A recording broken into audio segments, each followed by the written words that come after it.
میں چلا جاتا ہے، مارکیٹ میں جاتا ہے، اسے پھر بھی مسجد نظر نہیں آتی۔ مارکیٹ میں جاتا ہے کلنگ کے ٹائم کے لیے، تاش کھیلتا ہے کل کرنے کے لیے ٹائم کے لیے، لوڈو کھیلتا ہے ٹائم کو کل کرنے کے لیے، یہ سارے کام کرتا ہے، مگر اسے اس دھرتی پر اس مقام پہ خدا کا گھر نظر ہی نہیں آتا، نہ خدا کی کتاب نظر آتی۔ ٹائم بعض لوگ پورے 24 گھنٹے میں پلک جھپکتے گزرتا ہے ٹائم، بامقصد لوگوں کا ٹائم پلک جھپکتے گزرتا ہے، اور بعض لوگ کل کرتے ہیں ٹائم کو۔ اور حکیم سعید کا ایک جملہ مجھے ابھی تک یاد ہے جو میرے بچپن میں سنا، وہ فرمایا کرتے تھے کہ جو ٹائم کو ضائع کرتا ہے، وقت کو ضائع کرتا ہے، وقت اسے ضائع کرتا ہے۔ صحابہ کرام نے لمحہ بھی ضائع نہیں کیا زندگی کا۔ قرآن کہتا ہے کہ 24 گھنٹے ہی علیم ان لن تحصوه فتاب علیکم، جان لیا ہے کہ ہرگز نہیں تم حساب کر سکو گے اس کا۔ فتاب علیکم، اللہ نے تم پہ کرم کیا۔ فقرؤوا ما تیسر من القرآن، رات کے لمحات ہوں یا دن کے لمحات ہوں، جو آسان ہو قرآن جو اچھا لگے اسے پڑھ لیا کرو۔ علیم ان سیکون منکم مرضی، اللہ جانتے ہیں اس بات کو تم میں سے کچھ مریض بھی ہیں، اللہ اس بات کو بھی جانتے ہیں کہ کچھ لوگ کاروبار زندگی مشغول ہوتے ہیں اور رزق حلال کی تلاش کے لیے بڑی مسلسل کاوش کرتے ہیں، اور کچھ ایسے بھی ہیں جو اللہ کی راہ میں جنگ کرتے ہیں۔ معاشرے کے مختلف تقاضے ہیں، مگر اللہ یہ فرماتے ہیں کہ یہ تقاضے تو ضرور ہیں، فقرؤوا ما تیسر منہ، پر قرآن کو کبھی تلاوت سے دور نہ کرو،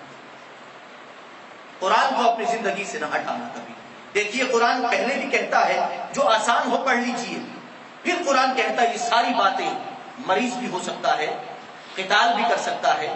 اور رزق حلال کے لیے تگ و دو بھی کر سکتا ہے، اس کا جسم بھی ٹوٹ سکتا ہے، مگر مومنو فقرؤوا ما تیسر منہ، پھر بھی جو اچھا لگے جو پیارا لگے اسے ہر روز جھوم جھوم کے پڑھا کرو، اسے قرآن کو چھوڑو نہیں، چاہے تم جتنے بھی مصروف ہو جاؤ، اس لیے کہ سوچ بدل جائے گی اگر قرآن چھوٹ جائے گا۔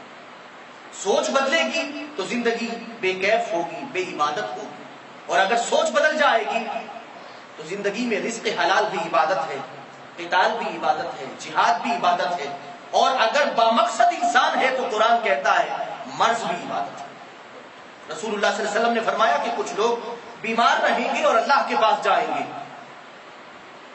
وہ جتنا عرصہ بیمار رہے اللہ اس مرض کے صدقے میں ان کے سارے گناہوں کو معاف فرما دیں گے۔ مرض بھی عبادت ہے اگر صحیح سوچ کے ساتھ ہو اور اللہ کی لگن کے ساتھ ہو۔ پیغمبر کریم صلی اللہ علیہ وسلم نے فرمایا وہ صحابہ، قرآن کہتا ہے اور باپ نے بھی فرمایا کہ وہ صحابہ جو پیچھے رہ گئے، جو بیمار تھے، مجبور تھے صحابہ، قرآن کہتا ہے کہ وہ اگرچہ پیچھے ہیں مگر ہر قدم پہ تمہارے ساتھ ہیں،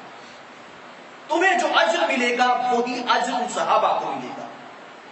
مرض اگر نیک نیتی کے ساتھ انسان کا ہو اور اسے پتا ہو کہ بیمار ہوں میں، تو واقعتاً اس مرض کا بھی اسے ثواب ملتا ہے۔ لیکن فقرؤوا ما تیسر منہ، مرض میں بھی اگر صبر چاہیے تو قرآن سے تعلق جوڑیے۔ واقیموا الصلاۃ، نماز کو قائم کیجیے، وآتوا الزکاۃ، اور زکوٰۃ کی ادائیگی کیجیے، اور اللہ کو قرض حسن دیتے رہیے، اور جو کچھ تم کرتے ہو یا آگے بھیجتے ہو اپنی جانوں کے لیے جو بہترین ہے تم پاؤ گے اس کو اللہ کے پاس، اور وہ بہترین بھی ہے اور بڑا اجر بھی ہے۔ اور اللہ سے معافی مانگتے رہو اور اللہ سے التجا کرتے رہو کہ اے اللہ ہمارے نقائص پہ اور ہمارے عیبوں پہ پردہ ڈالتے رہا کرو۔